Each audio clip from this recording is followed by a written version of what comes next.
నమస్తే. సామాన్య డిజిటల్ సామాజిక స్థరం నెంబర్ 1 న్యూస్కి స్వాగతం. నేను రవీంద్ర. ఆంధ్రప్రదేశ్లో వేలాది మంది ఉద్యోగులు పనిచేస్తున్నటువంటి విభాగం విద్యుత్ రంగం. దీనికి సంబంధించి ఆ విద్యుత్ విభాగంలో పనిచేస్తున్నటువంటి ఉద్యోగులు మరి సమస్యల కోసం రోడ్డెక్కినటువంటి పరిస్థితి. చలో విజయవాడ పిలుపునిచ్చారు. ఎంతో ఒక రకంగా చెప్పాలంటే ఆ కార్యక్రమం చాలా ఘనంగా జరిగిందనే చెప్పాలి. వారి సమస్యలపై పోరాటం ఎందుకు ఘనంగా అనే పదం వాడానంటే అందరూ కూడా ఐక్యంగా ఒక వేదికపైకి వచ్చారు. మిగిలిన ఉద్యోగుల్లో ఆ యొక్క ఐక్యత కనిపించాల. విద్యుత్ ఉద్యోగులు దీర్ఘకాలికంగా పెండింగ్లో ఉన్నటువంటి సమస్యల పరిష్కారం కోసం ఒక ఉద్యమాన్ని చేయటానికి రోడ్డెక్కారు. అటువంటి సందర్భంలో గత కొన్ని రోజులుగా జరుగుతున్నటువంటి నాటకీయమైనటువంటి పరిణామాలు అంటే ఉద్యోగులు వెళ్ళి అడుక్కోవాలా, మాకు ఇది చేయండి, మీరు మాట ఇచ్చారు మాకు న్యాయం చేయండి అని. వారికి బాధ్యత లేదా? వారికి అవసరం లేదా?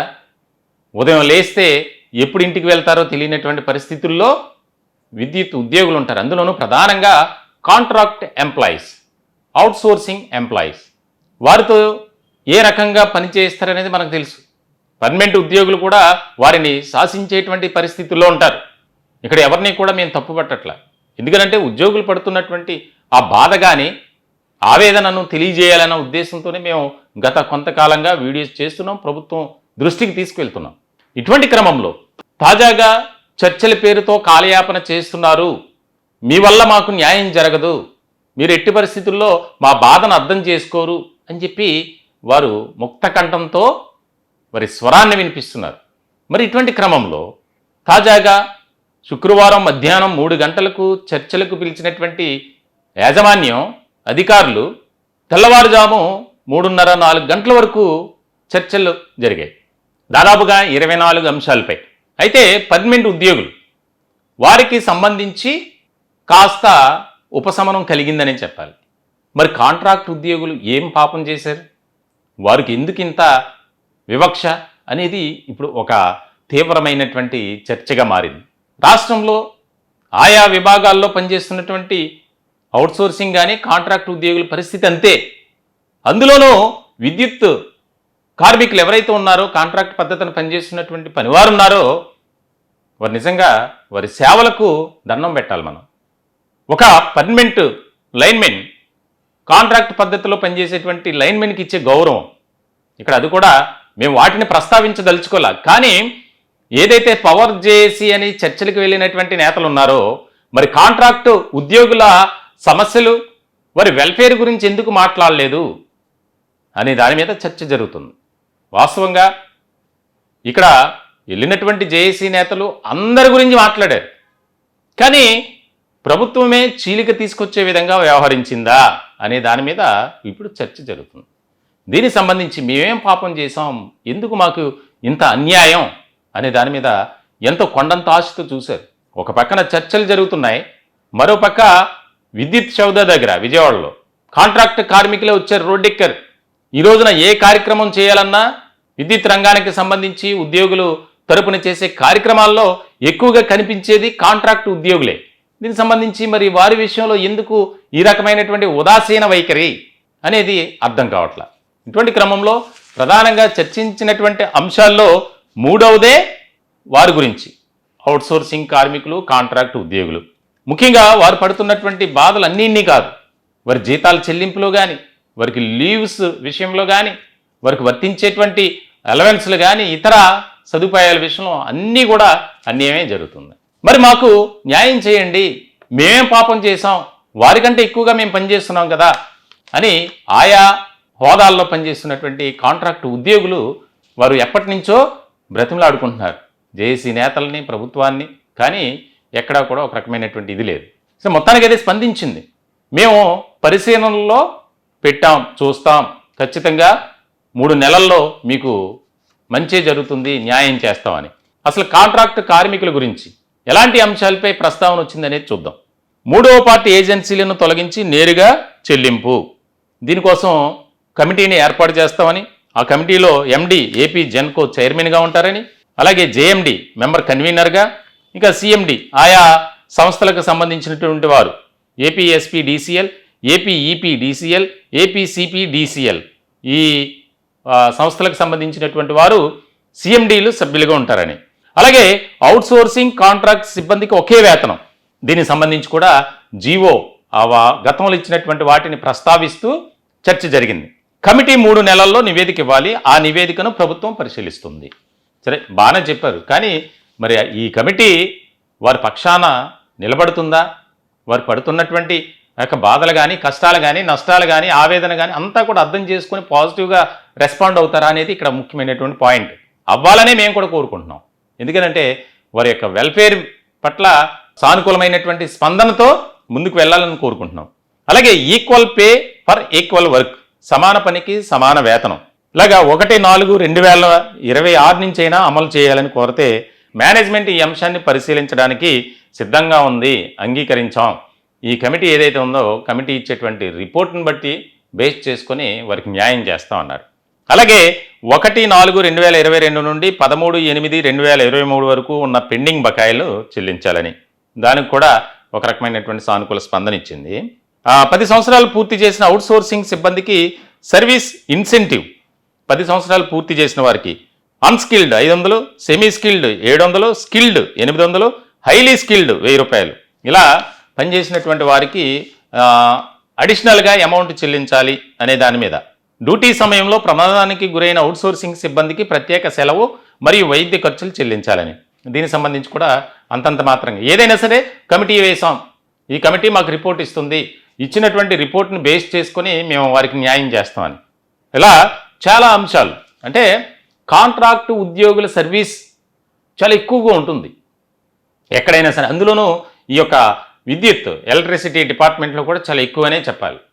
ఇటువంటి క్రమంలో వారిని అలాగే వారి కుటుంబాలను అర్థం చేసుకుని ప్రభుత్వం సానుకూలంగా స్పందించి దానికి సంబంధించి వాళ్ళు, కానీ తాజాగా జరిగినటువంటి చర్చలకు సంబంధించి అక్కడ తీసుకున్నటువంటి నిర్ణయాలకు కాంట్రాక్టు ఉద్యోగుల జేఏసీ అయితే సంతృప్తిగా లేదు.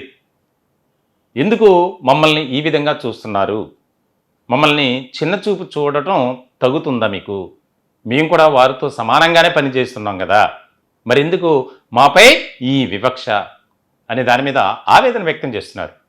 మరి ఆవేదనలో అర్థం ఉంది కాబట్టి ఈ రకమైనటువంటి ఆలోచన ఎందుకు చేసిందనే దాని మీద కూడా చర్చ జరుగుతుంది.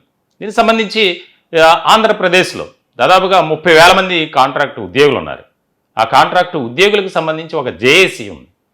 ఆ జేఏసీకి సంబంధించినటువంటి కీలకమైనటువంటి నాయకులు నేత సేనాయ్ గారు అంతా మాట్లాడే ప్రయత్నం చేశారు. ఒక వీడియో ఆయన మాట్లాడింది ఒకసారి చూసే ప్రయత్నం చేద్దాం. నా పేరు పావరాల సీనయ్య, B2841 రాష్ట్ర వైస్ ప్రెసిడెంట్. రాష్ట్రంలో నలుమూలలో ఉన్నటువంటి కాంట్రాక్టు కార్మికుల యొక్క ఆవేదన కోసం ఈ యొక్క వీడియోను చేయడం జరుగుతుంది. యాజమాన్యంతో చర్చలు జరిపినటువంటి పవర్ జేఏసీ 14వ తారీఖు జరిపినటువంటి చర్చల్లో మేనేజ్మెంట్ రిక్వెస్ట్ చేయడంతో 17వ తారీఖుని వాయిదా వేసుకోవడం జరిగింది. 17వ తారీఖున 1104 యొక్క కార్యవర్గ సభ్యులైతేనేమి, 327 కార్యవర్గ సభ్యులైతేనేమి చర్చించుకోవడం జరిగింది. ఆ చర్చల్లో భాగంగా కాంట్రాక్టు కార్మికులైనటువంటి 4 యూనియన్ల ప్రతినిధులు మా యొక్క ఒకటే ఒక డిమాండ్, సంస్థలో విలీనం చేయాలి, సంస్థ ద్వారా జీతాలు ఇవ్వాలని చెప్పేసి చిరకాల వాంఛను వినిపించడం జరిగింది. అయితే మేనేజ్మెంటు మాకు సహకరించకపోవడంతో మేము కాంట్రాక్టు కార్మికులైనటువంటి కార్మికులము రాష్ట్రం మొత్తం అసంతృప్తితో ఉన్నాం. మీరు ఎన్ని పథకాలు అమలు చేసినా, ఎన్ని అలవెన్స్లు ఇచ్చినా చిరకాల వాంఛను నెరవేర్చినటువంటి యాజమాన్యానికి అలాగే మా యొక్క విన్నపం ఏమంటే, మీరు ఇచ్చినటువంటి అలవెన్స్లు 10 సంవత్సరాలు పూర్తి చేసుకున్న వారికి సర్వీస్ ఇన్సెంటివ్ని ఇస్తామన్నారు, అలాగనే మెడికల్ పాలసీని ఇస్తామన్నారు. గతంలో ఉన్నటువంటి బకాయిలను 16 నెలల బకాయిలను కూడా విడుదల చేస్తామని మినిట్స్ మరి ముఖ్యంగా చెప్పుకోదగ్గటువంటి అంశం ఏమంటే, గతంలో 60 సంవత్సరాలు సర్వీస్ పూర్తి చేసుకుని రిటైర్ అయినటువంటి కాంట్రాక్ట్ కార్మికులకు ఎలాంటి లాభదాయకం లేదు.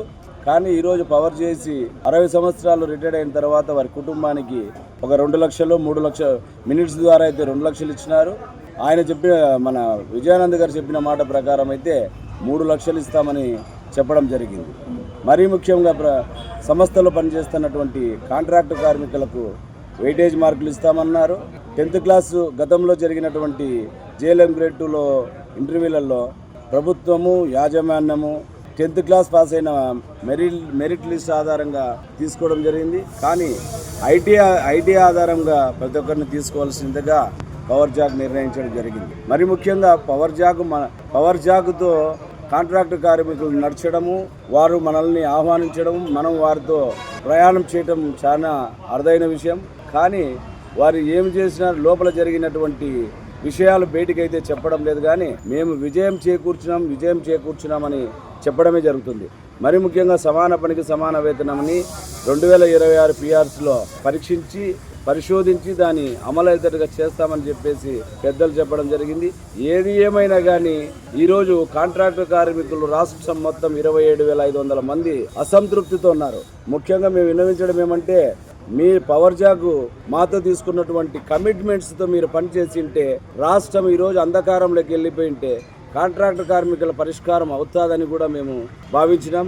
కానీ మా యొక్క విన్నపాన్ని స్వీకరించుకోకుండా మీరే యాజమాన్యంతో మాట్లాడి మాకు ఏదో వచ్చింది ఏదో చేసిందని చెప్పేసి మీ నిరంకుశత వైఖరితో మీరు యాజమాన్యంతో చర్చలు జరుపుకొని రాత్రికి మినిట్స్లో సంతకాలు చేయడము దారుణమని కూడా మేము చెప్తున్నాం.